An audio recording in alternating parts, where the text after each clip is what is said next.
अब देखो हम कल अपना क्या चल रहा था। वैसे हम शुरू में अपन जीके पढ़ाएंगे 1 घंटे, ठीक। उसके बाद में मैथ। देखो तो अपना क्या चल रहा था, संत संप्रदाय चल रहा था।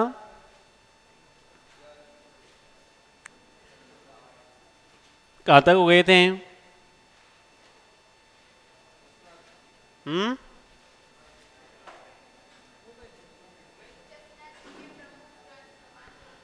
अच्छा, जसनाथ जी के प्रमुख ग्रंथ।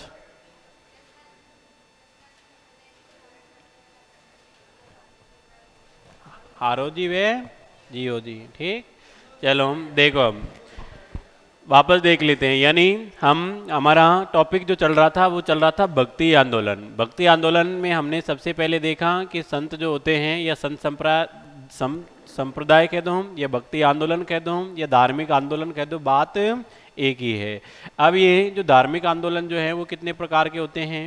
3 प्रकार के। कौन कौन से? एक सगुण भक्ति परंपरा, दूसरा निर्गुण, तीसरा मिश्रित। सगुण भक्ति परंपरा में जहाँ भगवान की पूजा किसमें की जाए? निश्चित आकार में की जाए, मूर्ति पूजा का समर्थन किया जाए, ठीक, हवन कीर्तन किए जाए, उसी कहता यानी कौन सी परंपरा में आते हैं? सगुण। और सगुण भक्ति परंपरा में हमने देखे हैं संत कौन कौन से? मीरा, कर्मा, गौरी, रामा।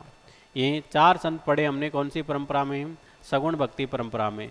फिर इसके बाद में हमने सगुण भक्ति परंपरा के कुछ संप्रदाय पढ़े। संप्रदाय में हमने 2 संप्रदाय पढ़े। कौन से? एक तो शैव और एक वैष्णव। शैव संप्रदाय के अनुयायी क्या कहलाते हैं? क्या कहलाते हैं शैव संप्रदाय के अनुयायी? इनको कहा जाता है यानी नैनार, ठीक। और वैष्णव संप्रदाय के जो अनुयायी हैं उन्हें कहा जाता है अलवार। फिर उनमें भी अपन ने कुछ संप्रदाय पढ़े। उसके बाद में हमने निर्गुण भक्ति परंपरा। और निर्गुण भक्ति परंपरा यानी ऐसी भक्ति परंपरा जहाँ भगवान की पूजा किसके रूप में की जाए? निराकार रूप में की जाए, यानी कण कण में ही क्या है? भगवान है, ठीक। मूर्ति पूजा का समर्थन किया जाता है क्या निर्गुण में? नहीं, यानी कण कण में क्या है? भगवान है।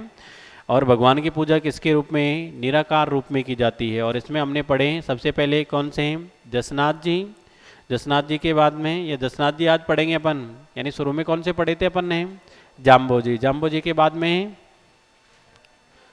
यानी जसनाथ जी। जसनाथ जी चल रहे थे अपने दूसरे संत। चलो देख लेते हैं एक बार जसनाथ जी को शुरू से, जहाँ से अपन ने पढ़ा था, फिर नेक्स्ट देखेंगे वहाँ से। तो एक बार रिवाइज कर लेते हैं। तो बताऊँ जसनाथ जी का जन्म कब हुआ? यानी कहाँ हुआ? कत्रियासर बीकानेर में। कब हुआ? कार्तिक शुक्ल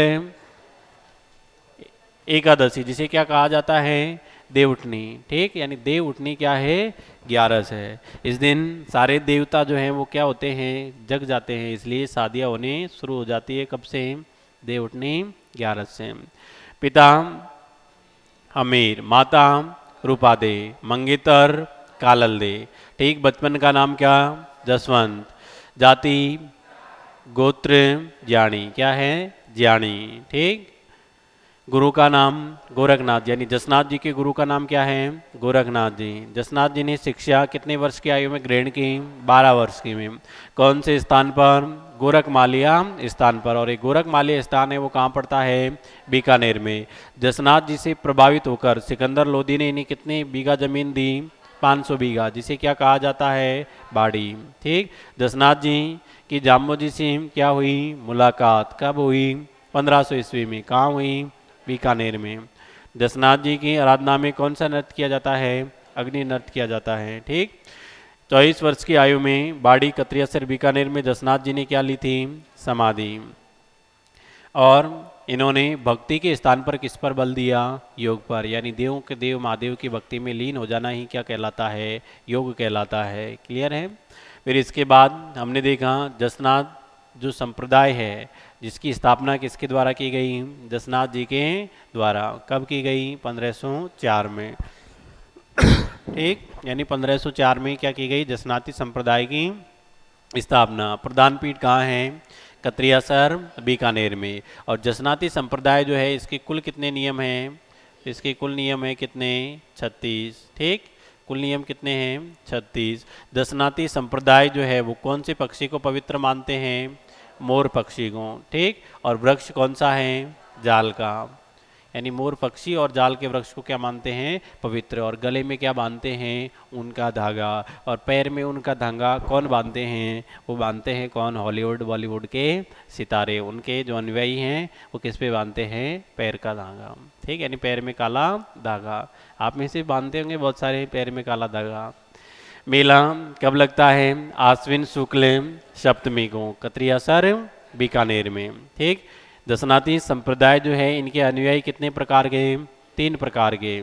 कौन कौन से हैं 3 प्रकार? देखते हैं। पहला विरक्त, जो जीवन भर शादी नहीं करते। दूसरा सिद्ध, जो पुजारी होते हैं। ठीक, ये सिद्धू लिख रखा है, ऐसे सिद्ध होते हैं। सिद्ध जो क्या होते हैं? पुजारी। तीसरा जसनाती जाट, जो यानी ग्रस्त जीवन जीते हैं। ठीक, जसनाथ जी के प्रमुख ग्रंथ कौन कौन से हैं? एक तो इनका ग्रंथ है कौन सा? शिम्बू दड़ा। एक है शब्दवाणी, जिसमें कितने शब्दों का संग्रह है? 150। शब्दवाणी ग्रंथ और किसका है? गुरु जी का, जाम्बो जी का। उसमें कितने शब्द हैं? 120। ठीक, और एक है कौन सा? कौंडा। एक है सिद्ध जीरा सिरलोका और जलम जुमरो। ये प्रमुख ग्रंथ जो हैं वो किसके हैं? जसनाथ जी के हैं। ठीक, और जसनाती जो संप्रदाय हैं इसको धारण करने वाला प्रथम जो व्यक्ति था वो कौन था? हारोजी व जियो जी। ठीक, ये क्या थे? इसको ग्रहण करने वाले हैं प्रथम व्यक्ति। अब नेक्स्ट अगले जो संत हैं वो कौन से हैं? संत दादू दयाल जी। ठीक, तो एक बार इंट्रोडक्शन देखते हैं, बाद में आपको छापना है। तो दादू दयाल जी का जन्म हुआ कब? 1544 ईस्वी में। कहाँ हुआ? अहमदाबाद गुजरात में। लालन पालन किया लोदीराम ब्राह्मण व सावित्री देवी ने। ठीक, और ये कौन सी नदी के किनारे? साबरमती नदी के, यानी साबरमती नदी के किनारे एक तालाब पर मिले। किसे? लोदीराम ब्राह्मण व किसको? सावित्री देवी को। ठीक, यानी एक बार ये जो लोदीराम ब्राह्मण और सावित्री देवी साबरमती नदी के किनारे घूमने के लिए आए हुए थे, तो इनको हम तालाब में एक संदूक जो है वो तैरती हुई क्या दी? दिखाई दी। तो जैसे ही तैरती हुई संदूक दिखाई दी तो लोदीराम ब्राह्मण ने सोचा कि आज तो मुझे क्या मिल गया है? सोने का खजाना मिल गया है। सोने की क्या मिल गई है? संदूक मिल गई है। और पानी में क्या लगा देते हैं? छलांग। और लाकर देखते हैं तो उसमें एक बच्चा, संदूक के अंदर क्या रखा हुआ था? बच्चा। तो वो कौन थे? संत दादू जी थे। ठीक, इनके जो गुरु हैं संत दादू जी की, इनके गुरु का नाम है क्या? वृंदावन या बुद्धराम जी। ठीक, और इन्हें राजस्थान का क्या कहा जाता है? कबीर। जिस प्रकार कबीर नीरू व निम्मा को एक तालाब के निकट मिले थे, उसी प्रकार ये भी किसके पास में मिले हैं? लोदीराम ब्राह्मण व सावित्री को तालाब के किनारे पर। इसलिए इन्हीं राजस्थान का क्या कहा जाता है? कबीर भी कहा जाता है। और दादू जी ने उपदेश जो दिए वो कब दिए? 1568 ईस्वी में दिए। और कहाँ दिए? सांबर जयपुर में। ठीक, और 1585 ईस्वी में फतेहपुर सीकरी अकबर से मुलाकात की। किसने? जाम्बू जी ने। और संत सम्मेलन की क्या की थी? अध्यक्षता की थी। किसके द्वारा? जाम्बू जी के द्वारा। और इनके किसके द्वारा? संत दादू जी के द्वारा। और दादू जी के जो उपदेश है उन्हें क्या कहा जाता है? दादू वाणी। उपदेश स्थल जो है उसे कहा जाता है क्या? चौगान। और सत्संग और जागरण जो किया जाता है उसे कहते हैं क्या? अलग दरीबा। ठीक, दादू जी के कुल कितने शिष्य थे? 152। ठीक, 152 शिष्य, जिनमें से प्रमुख थे 52 शिष्य, जिन्हें क्या कहा जाता है? यानी बाबूजी के 52 स्तंभ कहा जाता है। ठीक, दादू जी के प्रमुख ग्रंथ, दादू जी के जो प्रमुख ग्रंथ है वो ये है। एक है काया बेली, दादू बाणी, हार्डे बाणी, परिचय अंग, दादू राधोआ, अंग वधु। ये सारे के सारे दादू जी की क्या है? प्रमुख ग्रंथ है। क्लियर है बात यहाँ तक? तो एक बार उतारिए, हेडिंग लगाऊं, संत दादू दयाल जी। संत दादू दयाल, संत दादू दयाल। और दादू दयाल जी जो हैं इनका जन्म हुआ कब? 1544 ईस्वी में जन्म हुआ 1544। और जन्म स्थान है कौन सा? अहमदाबाद गुजरात। जन्म स्थान है अहमदाबाद गुजरात। इनका लालन पालन दादू जी का लालन पालन किया किसने? लोदीराम ब्राह्मण व सावित्री देवी ने। यानी लालन पालन लोदीराम ब्राह्मण व सावित्री देवी। और इनको ये कौन से तालाब पर मिले थे? साबर नदी के तट पर एक तालाब में मिले थे। ठीक, यानी कौन सी नदी के तट पर? साबरमती नदी के किनारे एक तालाब में मिले।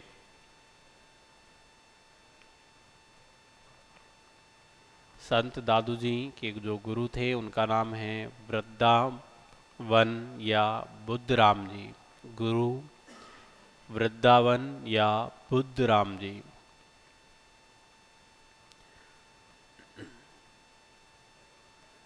और दादू जी को क्या कहा जाता है? राजस्थान का कबीर। तो इन्हें राजस्थान का कबीर कहा जाता है। इन्हें राजस्थान का कबीर कहा जाता है। दादू जी ने प्रथम उपदेश 1568 ईस्वी में 1568 ईस्वी में सांबर जयपुर में दिया। 1568 ईस्वी में सांबर जयपुर में दिया। और 1585 ईस्वी में फतेहपुर सीकरी में दादू जी की किससे मुलाकात हुई? जिंदा रहने के लिए क्या ज़रूरी है? एक मुलाकात ज़रूरी है। और मुलाकात किससे होती है? अकबर से। 1585 में अकबर से मुलाकात कर संत सम्मेलन की अध्यक्षता की। अकबर से मुलाकात कर संत सम्मेलन की क्या की? अध्यक्षता की। दादू जी के जो उपदेश है उन्हें कहा जाता है दादू वाणी। दादू जी के जो उपदेश हैं उन्हें कहा जाता है क्या? दादू वाणी। और उपदेश स्थल जो है उसे कहते हैं चौगान। उपदेश स्थल, और उपदेश स्थल जो है वो है चौगान। उपदेश स्थल को क्या कहते हैं? चौगान। सत्संग या जागरण, सत्संग या जागरण को कहते हैं अलख दरीबा। अलख दरीबा। दादू जी की कुल 152 शिष्य थे। दादू जी के कुल 152 शिष्य थे, जिनमें से 52 प्रमुख शिष्य थे। जिनमें से 52 प्रमुख या प्रधान शिष्य माने जाते हैं, जिन्हें दादू जी के 52 स्तंभ भी कहा जाता है। जिन्हें दादू जी के 52 स्तंभ भी कहा जाता है।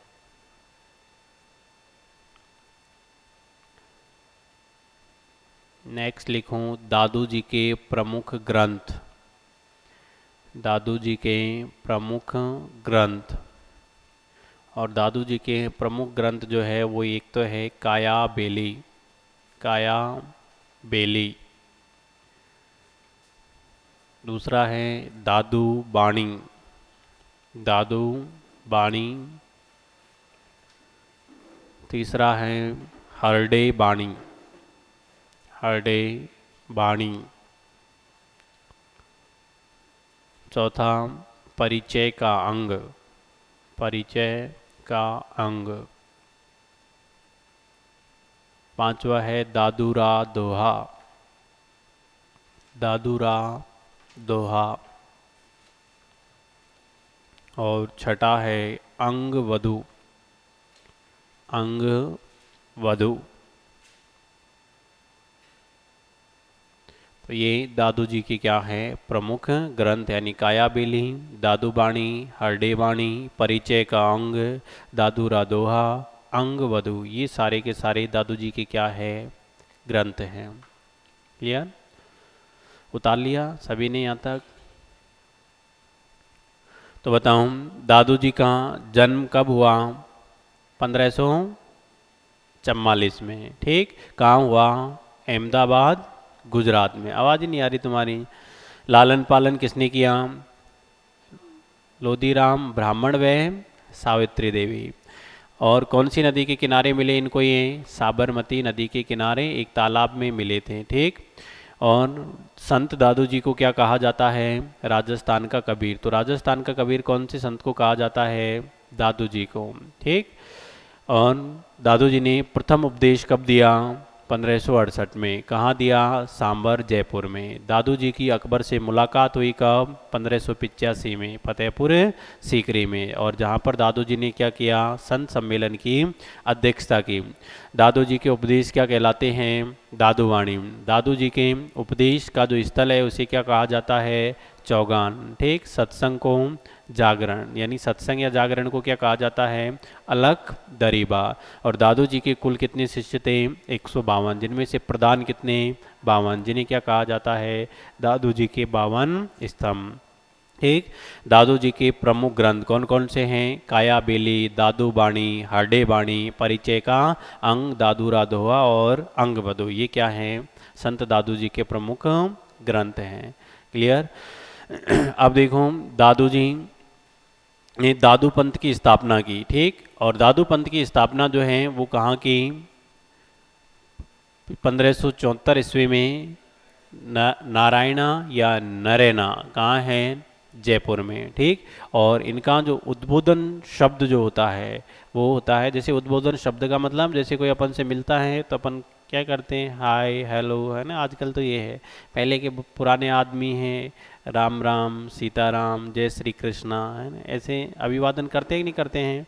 वैसे ही दादू पंथी अगर मिलते हैं, आजकल के तो पता नहीं क्या बोलते हैं, वो आपको ही पता है ना? हाय डैश डैश जो भी होगा। उद्बोधन शब्द दादू राम, सत्य राम। ठीक, तो उद्बोधन शब्द जो है वो कौन सा है? दादू राम, सत्य राम। यानी एक बोलेगा दादू राम, दूसरा बोलेगा सत्य राम। तो इनका उद्बोधन शब्द है दादू राम, सत्य राम। और ये जो दादू पंथी के जो होते हैं इनकी विशेषता क्या होती है? तो एक तो हम शव को जंगली जानवर हेतु छोड़ते हैं, यानी शव को ना जलाते हैं ना दफनाते हैं। दादू पंथी जो है शव को किसके लिए छोड़ देते हैं? जंगली जानवरों को खाने के लिए छोड़ देते हैं। दूसरा, ये जीवन में कभी भी क्या नहीं करते? विवाह नहीं करते, माला नहीं पहनते, चोटी नहीं रखते, तिलक नहीं लगाते, और ब्रह्मा को किसके रूप में पूजते हैं? निराकार में। तो ये दादू पंथियों की क्या है? विशेषता। ठीक, और संत दादू जी का जो निर्वाण स्थल है वो है बहराणा की पहाड़ी। बहराणा की जो पहाड़ी है वो पड़ती है कहाँ पर? जयपुर। ठीक, तो दादू जी की जहाँ पर क्या बनी हुई है? गुफा बनी हुई है। और यहाँ पर किसकी पूजा होती है? दादू जी की खड़ाऊ। खड़ाऊ का मतलब लकड़ी की चप्पल। ठीक, और मेला भरता है फाल्गुन अष्टमी को। और नरेना जयपुर में दादू जी के क्या पूजे जाते हैं? पद चिन्ह। जहाँ क्या है नरेना जयपुर में, यानी दादू पंथ की क्या है? प्रधान पीठ है। ठीक, वहाँ पर इनके क्या पूजे जाते हैं? पद चिन्ह। तो उतारिए, लिखो, हेडिंग लगाऊं। दादू पंथ की स्थापना। दादू पंथ की स्थापना। दादू पंथ की स्थापना। और दादू पंथ की स्थापना हुई कब? 1574 ईस्वी में। 1574 ईस्वी में, जिसकी प्रधान पीठ है कहाँ? नरैना या नारायणा, और ये पड़ता है जयपुर में। नरैना या नारायणा, और ये पड़ता है कहाँ पर? जयपुर में। उद्बोधन शब्द। दादू पंथियों का जो उद्बोधन शब्द है वो है दादू राम, सत्य राम। उद्बोधन शब्द, और उद्बोधन जो शब्द है वो कौन सा है? दादू राम, सत्य राम। फिर इसके बाद में दादू पंथियों की विशेषताएं। दादू पंथियों की विशेषताएं, और विशेषता क्या है? एक को शव को जंगली जानवर हेतु छोड़ देते हैं, सबको जंगली जानवर हेतु छोड़ देते हैं। दूसरी विशेषता है विवाह नहीं करते हैं, विवाह नहीं करते हैं। माला नहीं पहनते हैं, माला नहीं पहनते हैं। चोटी नहीं लगाते हैं, चोटी नहीं लगाते हैं। तिलक चोटी नहीं रखते हैं और तिलक नहीं लगाते हैं। और ब्रह्मा को किसके रूप में पूजते हैं? निराकार रूप में। ब्रह्मा को निराकार रूप में पूजते हैं, ब्रह्मा को निराकार रूप में पूजते हैं। फिर इसके बाद में लिखूं संत दादू जी का निर्वाण स्थल, संत दादू जी का निर्वाण स्थल। और निर्वाण स्थल जो है वो कहाँ है? बहराणा की पहाड़ी। और बहराणा की पहाड़ी जो है वो कहाँ स्थित है? जयपुर में। बहराणा पहाड़ी जयपुर, जहाँ दादू जी की खड़ाऊ पूजी जाती है। बहराणा पहाड़ी जयपुर, यहाँ दादू जी की खड़ाऊ पूजी जाती है।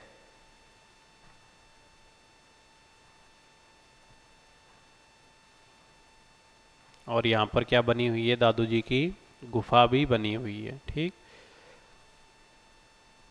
और मेला लगता है बहराणा पहाड़ी पर कब? फाल्गुन शुक्ल अष्टमी को।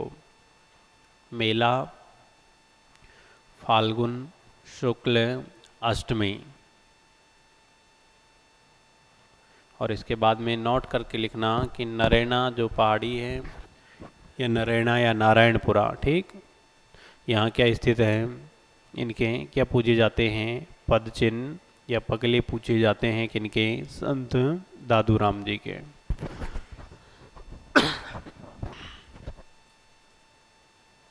उतार लिया? उतार लिया सभी ने यहाँ तक? तो बताऊं दादू पंथ की स्थापना कब हुई? 1574 में। कब हुई? 1574 में। प्रधान पीठ कहाँ है? नरैना या नारायणा जयपुर में। उद्बोधन शब्द कौन सा है? सत्यराम दादूराम।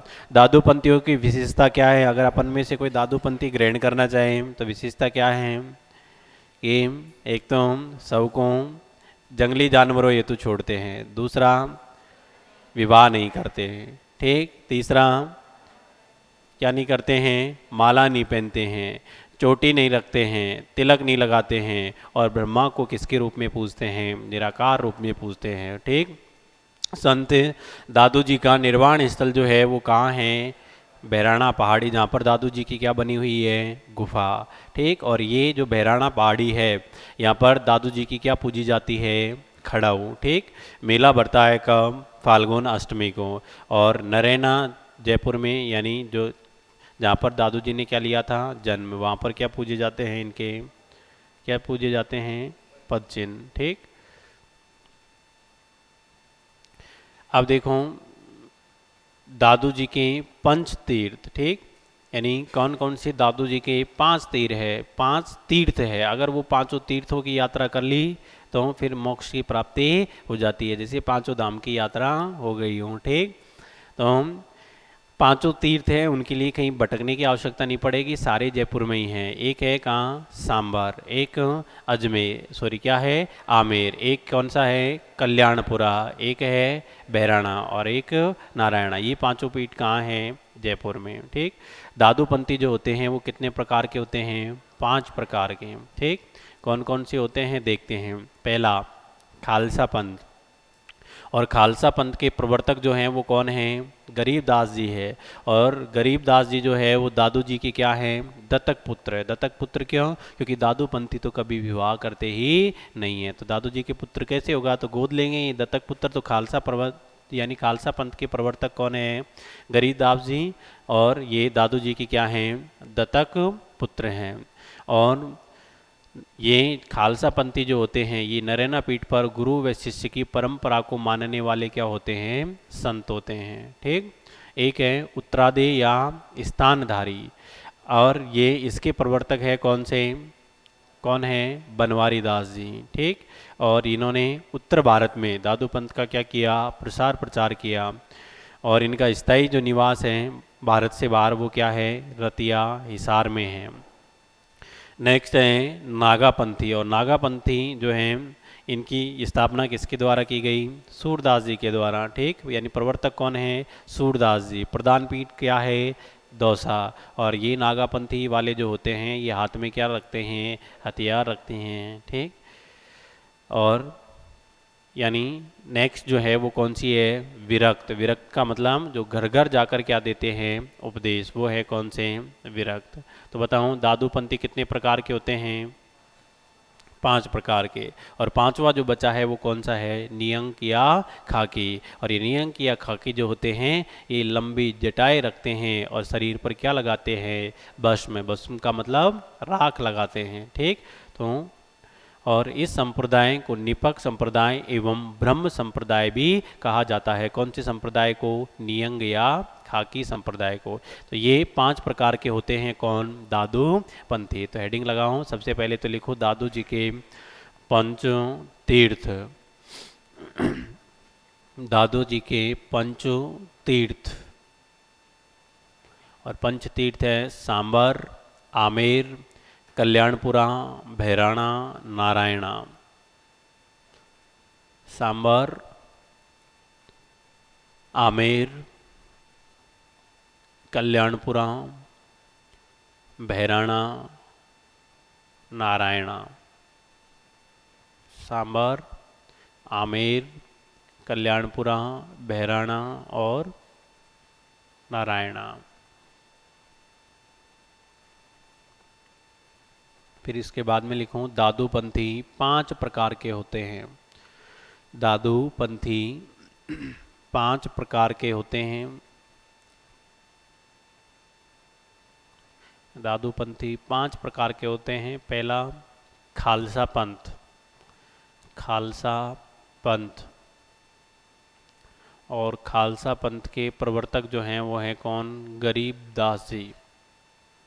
गरीबदास जी जो दादू जी के क्या थे? दत्तक पुत्र। तो खालसा पंथ के प्रवर्तक हैं गरीबदास जी। जो दादू जी की क्या हैं? दत्तक पुत्र। खालसा पंथ में लिखूं नरेना पीठ पर, नरेना पीठ पर गुरु व शिष्य। नरेना पीठ पर गुरु व शिष्य परंपरा को मानने वाले संत। नरेना पीठ पर गुरु व शिष्य परंपरा को मानने वाले संत।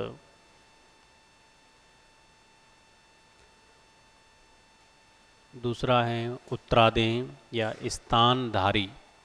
उत्तरादेय या स्थानधारी। उत्तरादेय या स्थानधारी। और उत्तरादेय या स्थानधारी के प्रवर्तक हैं बनवारी दास जी। प्रवर्तक बनवारी दास जी। प्रवर्तक है कौन? बनवारी दास जी। और इन्होंने क्या किया? यानी दादू पंथ का प्रसार प्रचार किया कहाँ पर? उत्तर भारत में। तो उत्तर भारत में प्रचार प्रसार किया। उत्तर भारत में प्रचार प्रसार किया। और रतिया, रतिया कहाँ पड़ता है? हिसार में। तो रतिया हिसार में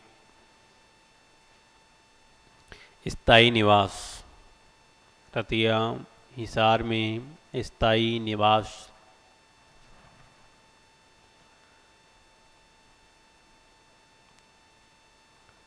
फिर इसके बाद में नेक्स्ट लिखूं तीसरा नागा पंथ। नागा पंथ, और नागा पंथ के प्रवर्तक हैं सूरदास जी। प्रवर्तक सूरदास जी। और इसकी प्रधान पीठ जो है वो कहाँ है? दौसा में। प्रधान पीठ दौसा।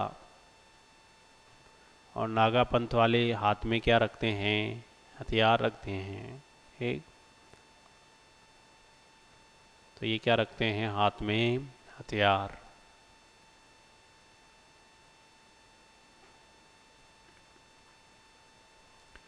नेक्स्ट है चौथा विरक्त। विरक्त जो घर घर जाकर उपदेश देते हैं, यानी घर घर जाकर उपदेश देने वाले संत। विरक्त घर घर जाकर उपदेश देने वाले संत।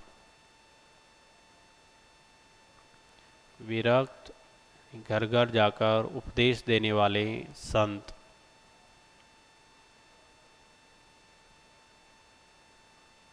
और लास्ट जो है पांचवे वो है निहंक या खाकी।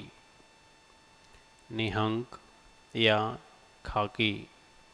निहंग या खाकी। और ये निहंग या खाकी जो होते हैं ये क्या रखते हैं? लंबी जटाएं रखते हैं एवं शरीर पर भस्म लगाते हैं। लंबी जटाएं रखते हैं एवं शरीर पर भस्म लगाते हैं। और निहंग या खाकी जो संप्रदाय है इसे ही क्या कहा जाता है? निपक संप्रदाय एवं ब्रह्म संप्रदाय भी कहा जाता है। ठीक, तो कौन से यानी किसको कहा जाता है? निहंग या खाकी को। क्लियर है? तो बताऊं दादूपंथी कितने प्रकार के? 5 प्रकार के। पहला कौन सा? खालसा पंथ वाले। दूसरे उत्तरादे या स्थानधारी। तीसरा नागापंथ। चौथा विरक्त। पांचवा निहंग या खाकी। तो ये कुल कितने प्रकार के होते हैं दादूपंथी? 5 प्रकार के होते हैं। ठीक है, आगे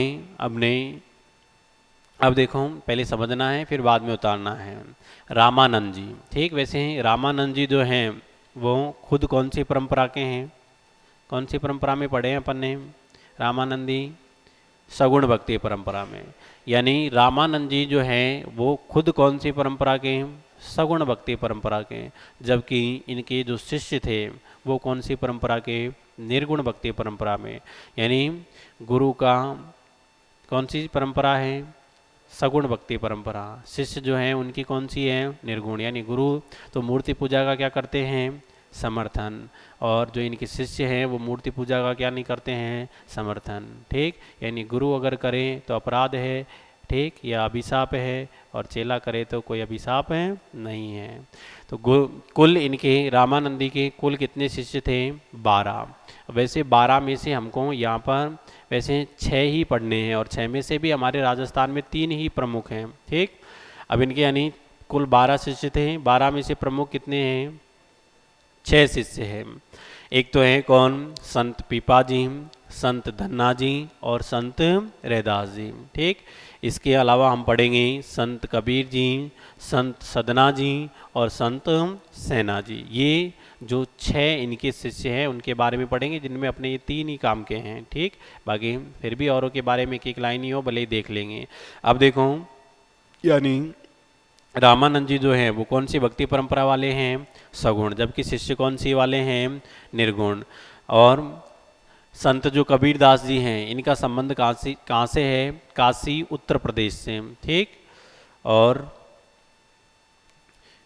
ये नीरू व निम्मा को मिले थे कौन से तालाब में? तारा तालाब में। तो अभी अपन ने पढ़ा जिन्हें राजस्थान का क्या कहा जाता है? कबीर। पढ़ा था ना अभी अपन ने। तो इसीलिए यानी ये भी वो कबीर की तरह ही किसमें मिले थे? तालाब में मिले थे। लोधीराम ब्राह्मण और किसको? सावित्री देवी को। तो वैसे ये संत कबीर जो है वो भी कौन से तालाब में? तारा तालाब में। किसको मिले? नीरू व नीमा को। इन्होंने इनका क्या किया? लालन पालन किया। ठीक, और एक है कौन? संत सेना जी। और सेना नाम से स्पष्ट हो रहा है सेना, सैन, यानी ये सैन्य जाति के क्या हैं? इष्ट देव हैं, ठीक। कौन? संत सेना जी। और एक है कौन? संत सदना जी। और सदना जी जो है वो कसाई जाति के क्या हैं? इष्ट देव है। बस ये तीनों के बारे में इतनी जानकारी अपने लिए पर्याप्त है। बाकी संत पीपा जी, धन्ना जी, संत रैदास जी हम आगे पढ़ेंगे। तो हेडिंग लगाइए, रामानंद जी के शिष्य। और रामानंद जी के कुल शिष्य हैं कितने? 12। रामानंद जी के कुल शिष्य है कितने? 12। और गुरु जी कौन सी परंपरा वाले? सगुण। शिष्य कौन सी?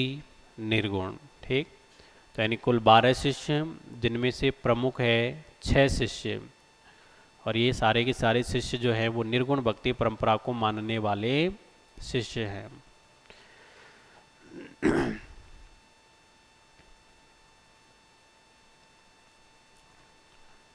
और कौन कौन से? यानी पीपा, धन्ना, रैदास, कबीर और सदना और सेना जी, ये क्या हैं? 6 संत है। उतारो जल्दी फटाफट।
अच्छा,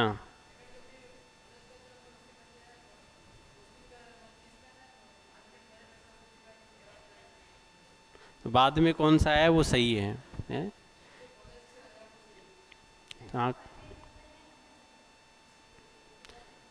इसके बारे में हालांकि अपन को जानकारी नहीं है कि आपको कब आना है कब जाना है। अपना फाउंडेशन बैच का टाइम अपन को मालूम है, इसके अलावा माने पतो नहीं। ठीक, तो माने कोई बैरो नहीं। यानी हम बात कर रहे हैं किसकी? रामानंद जी की। तो बताऊं रामानंद जी कौन सी परंपरा को मानने वाले संत हैं? सगुण भक्ति परंपरा को। रामानंद जी के कुल कितने शिष्य थे? 12। 12 में से प्रमुख कितने? 6।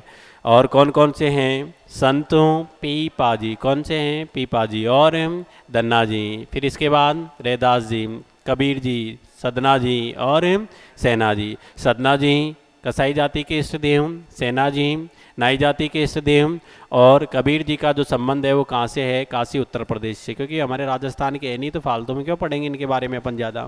ठीक, तो अब अपन शुरुआत करते हैं किससे? संतों पीपा जी से। ठीक, यानी अपने जो अगले संत हैं उनका नाम है क्या? संत पीपा जी। अब देखो संत पीपा जी जो है इनका जन्म हुआ 1425 में। कहाँ हुआ? गागरोन दुर्ग। और ये गागरोन कहाँ है? झालावाड़ में। यानी पीपा जी का जन्म हुआ है कहाँ पर? गागरोन है, झालावाड़ में। बचपन का नाम क्या है? प्रताप सिंह। ठीक, इनके पिता जो है उनका नाम है कड़ावाराम खींची, और इनकी माता का नाम है लक्ष्मीवती। ठीक, और संत पीपा जी के गुरु का नाम रामानंदी। संत पीपा जी की हम अगर जाति की बात करें तो राजपूत, गोत्र क्या है? खींची। ठीक, यानी इनका नाम ही क्या है? पहले का नाम प्रताप सिंह, बाद में क्या पड़ा? पीपा जी। ठीक, यानी ये खुद भी पीते हैं और दूसरों को भी पिलाते हैं। ठीक, खुद भी पीते हैं और दूसरों को भी पिलाते हैं। क्या? सोमरस नहीं, भक्ति का ज्ञान। ठीक, तो इसलिए इनका नाम पड़ा क्या? पीपा जी। ठीक, यानी भक्ति रस पिलाते, सोमरस नहीं पिलाते। क्या पिलाते? भक्ति रस। ठीक, और संत पीपा जी क्या थे? गागरोन के शासक थे। सोचो, पीपा जी की मात्र 20 रानियाँ थी। कितनी रानियाँ थी? 20 रानियाँ थी। और शासक कहाँ के हैं? गागरोन के। अब शासक थे, 20 रानियाँ थी, उसके बावजूद भी पीपा जी ने क्या ले लिया? संन्यास। लेने ही थे क्योंकि रानियाँ कितनी थी? 20। अब किसके कहने पर लिया? तो इन्होंने संन्यास लिया इनकी रानी सीता व पद्मावती के कहने पर। राजनीति से हमेशा हमेशा के लिए क्या ले लिया? संन्यास ले लिया। और क्या बन गए? झोला उठाकर सन्यासी बन गए। ठीक, संत पीपा जी अपने गुरु के पास में जाते हैं, रामानंद जी के पास में। कहाँ गए? काशी उत्तर प्रदेश में। वहाँ जाकर इन्होंने गुरु से क्या ली? शिक्षा ग्रहण की। तो इन्होंने शिक्षा कहाँ ग्रहण की? काशी उत्तर प्रदेश में। और यहाँ अब गागरोन के शासक थे। अब यहाँ से राजपाट छोड़ के जाएंगे तो किसी को नियुक्त करके जाएंगे। तो पीपा जी यहाँ अपने भतीजे का नाम क्या है? भोजराज। भोजराज को क्या सौंप जाते हैं? गागरोन का शासन। और शिक्षा प्राप्ति के पश्चात पीपा जी की जो कर्मस्थली है वो है कौन सी? समदड़ी बाड़मेर को बनाया। और यहाँ इनका क्या है? भव्य मंदिर है, जिसमें चैत्र पूर्णिमा को क्या लगता है? मेला लगता है। ठीक, और यहाँ से आने के बाद संत पीपा जी एक ऐसे संत थे, इन्होंने संत बनने के बाद भी लोगों से 1 रुपए नहीं लिया। खुद ने अपनी आजीविका चलाने के लिए दर्जी का व्यवसाय प्रारंभ किया। और दर्जी का व्यवसाय प्रारंभ करने के बाद में अर्निंग के लिए पैसा कमाया। जितना खुद की आवश्यकता थी उतना खुद के पास में रखा, बाकी जो गरीब पैसा बचता उसको गरीबों में बांट दिया करते थे। ऐसे थे कौन? संत पीपा जी। ठीक, तो हेडिंग लगाइए संत पीपा जी। संत पीपा जी। संत पीपा जी और जन्म हुआ 1425, गागरोन झालावाड़। जन्म 1525, सॉरी हाँ 1425, गागरोन झालावाड़। गागरोन झालावाड़। बचपन का नाम प्रताप सिंह। बचपन का नाम है क्या? प्रताप सिंह। संत पीपा जी के पिता का नाम है कड़ावा राम खींची। पिता कड़ावाराम खींची, माता लक्ष्मीवती, माता लक्ष्मीवती, गुरु रामानंद जी, गुरु रामानंद जी, जाति राजपूत, जाति राजपूत,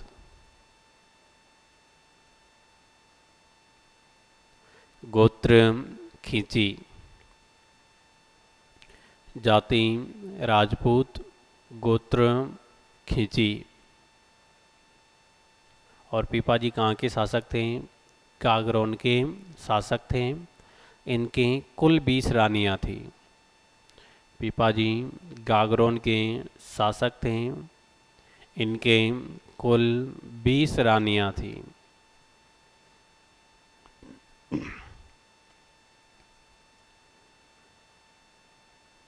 सीता व पद्मावती के कहने पर, सीता व पद्मावती के कहने पर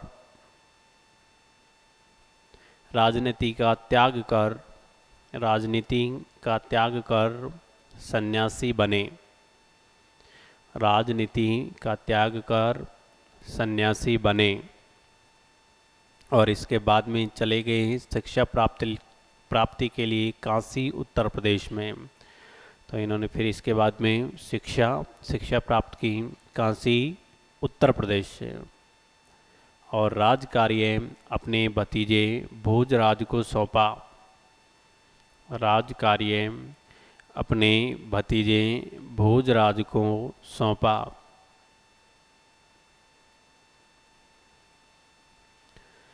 शिक्षा प्राप्ति के पश्चात, शिक्षा प्राप्ति के पश्चात कर्मस्थली समदड़ी बाड़मेर को बनाया। शिक्षा प्राप्ति के पश्चात कर्मस्थली समदड़ी बाड़मेर को बनाया।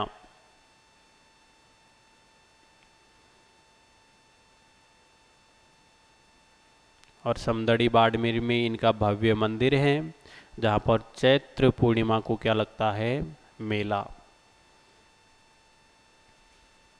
फिर इसके बाद पीपाजी ने आजीविका चलाने के लिए दर्जी का व्यवसाय प्रारंभ किया। इसलिए दर्जी समुदाय के इष्ट देव है कौन? संतो पीपाजी। तो दर्जी समुदाय के इष्ट देव कौन हैं? संतो पीपाजी।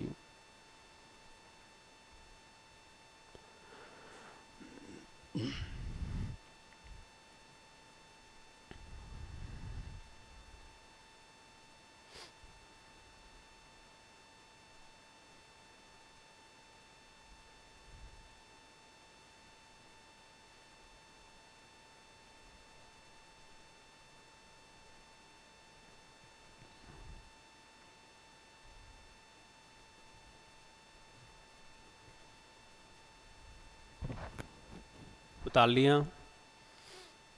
उतारो जल्दी।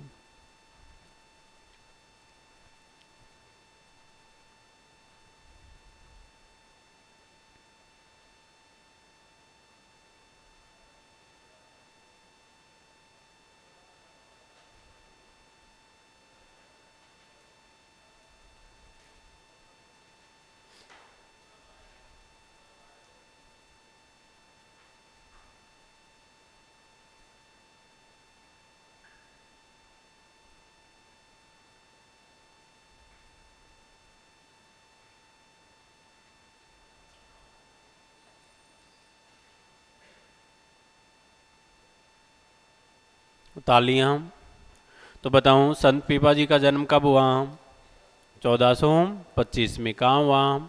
गागरोन दुर्ग झालावाड़ में। ठीक। बचपन का नाम क्या है? प्रताप सिंह। पिता कड़ावाराम खींची, माता लक्ष्मीवती, गुरु रामानंद, जाति राजपूत, गोत्र खींची। कहाँ के शासक हैं? गागरोन के। ठीक। किसके से कहने पर संन्यास लिया? रानी सीता व पद्मावती के कहने पर। इन्होंने शिक्षा कहाँ से प्राप्त की? काशी उत्तर प्रदेश से। राजकार्य किसको सौंपा? अपने भतीजे भोजराज को। और इसके बाद कर्मस्थली बनाई कौन सी? समदड़ी बाड़मेर, जहाँ पर इनका भव्य मंदिर है और यहाँ पर चैत्र पूर्णिमा को क्या बढ़ता है? मेला। फिर इसके बाद पीपाजी ने किसका व्यवसाय प्रारंभ किया? दर्जी का। ठीक, यानी अपनी आजीविका चलाने के लिए कौन सा व्यवसाय प्रारंभ किया? दर्जी का। इसलिए दर्जी समुदाय के इष्ट देव बताओ किसे कहा जाता है? संत पीपाजी को। क्लियर है? और संत पीपाजी जो हैं इन्होंने अपना अंतिम समय गुजारा था टोडा रायसिंह टोंक में। ठीक, जहाँ इनको ज्ञान या निर्वाण की क्या हुई? प्राप्ति हुई। यहाँ इनकी क्या स्थित है? गुफा। और संत पीपाजी की जो छतरी है वो गागरोन दुर्ग झालावाड़ में स्थित हैं। संत पीपाजी का चबूतरा, और चबूतरा कहाँ है? कहाँ गए थे गुरुजी के पास में शिक्षा लेने? काशी उत्तर प्रदेश में। तो वहाँ संत पीपाजी का क्या है? चबूतरा। छतरी पूछे तो गागरोन है झालावाड़ में। संत पीपाजी को निर्वाण या मोक्ष की प्राप्ति कहाँ हुई? टोडा रायसिंह टोंक में। ठीक, और संत पीपाजी के उपदेशों का जो संग्रहण है उसे क्या कहा जाता है? गुटका या जोग चिंता मणि। ठीक, और संत पीपाजी की जो जीवनी है वो एक फ्रांसिस दार्शनिक जिसका नाम था क्या? गारसादे तासी ने 1848 ईस्वी में लिखी उतारी है।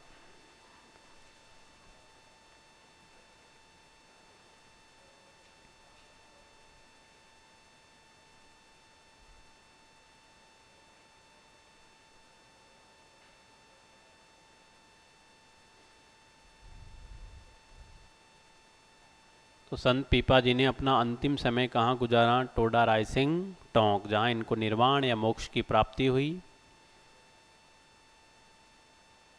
संत पीपाजी का चबूतरा है काशी उत्तर प्रदेश में, छतरी है गागरोन झालावाड़ में। और जीवनी फ्रांस दार्शनिक था एक गारसा दत्तासी, उसने 1848 में लिखी। उतारो जल्दी फटाफट।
उतार लिया।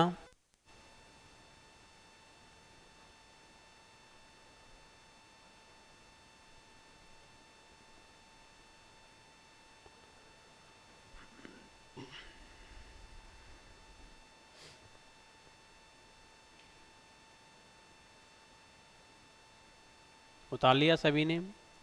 अब देखो रिवाइज करते हैं फिर अपन। बताओ कौन से संत पढ़ रहे हैं अपन? संत पीपाजी। पीपाजी का जन्म कब हुआ? 1425 में। कहाँ हुआ? गागरोन झालावाड़ में। बचपन का नाम क्या था? प्रताप सिंह। इनके पिता का नाम क्या है? कड़ावाराम खींची। माता क्या है? लक्ष्मीवती। संत पीपा के गुरु का नाम? रामानंद जी। संत पीपा की जाति? राजपूत। गोत्र? खींची। कहाँ की शासक थी? गागरोन की। कुल कितनी रानियाँ? 20 रानियाँ। किसके कहने पर सन्यासी बने? सीता व पद्मावती के कहने पर क्या बन जाते हैं? सन्यासी। फिर इसके बाद शिक्षा प्राप्त करने के लिए जाते हैं कहाँ पर? काशी उत्तर प्रदेश में। और यहाँ का राजपाट किसको सौंप जाते हैं? अपने भतीजे भोजराज को। शिक्षा प्राप्ति के पश्चात पीपाजी ने कर्मस्थली बनाया किसको? समदड़ी बाड़मेर को। ठीक, जहाँ पर इनका भव्य मंदिर लगता है। ठीक, बढ़ता है कब बढ़ता है? चैत्र पूर्णिमा को। और आजीविका चलाने के लिए इन्होंने किसका व्यवसाय शुरू किया? दर्जी का। ठीक, इसलिए दर्जी समुदाय के इष्टदेव कौन है? संत पीपाजी। संत पीपाजी ने अपना अंतिम समय कहाँ बिताया? टोडा रायसिंह टोंक में। ठीक, जहाँ इन्हें ज्ञान या निर्वाण की क्या हुई? प्राप्ति हुई। ठीक, यहाँ पर इनकी क्या स्थित है? गुफा स्थित है। संत पीपाजी की छतरी की अगर बात करें तो कहाँ है? गागरोन झालावाड़ में है, यानी गागरोन दुर्ग झालावाड़ में स्थित है। संत पीपाजी का चबूतरा कहाँ है? काशी उत्तर प्रदेश में। संत पीपाजी के उपदेशों का जो संग्रहण है उसे क्या कहा जाता है?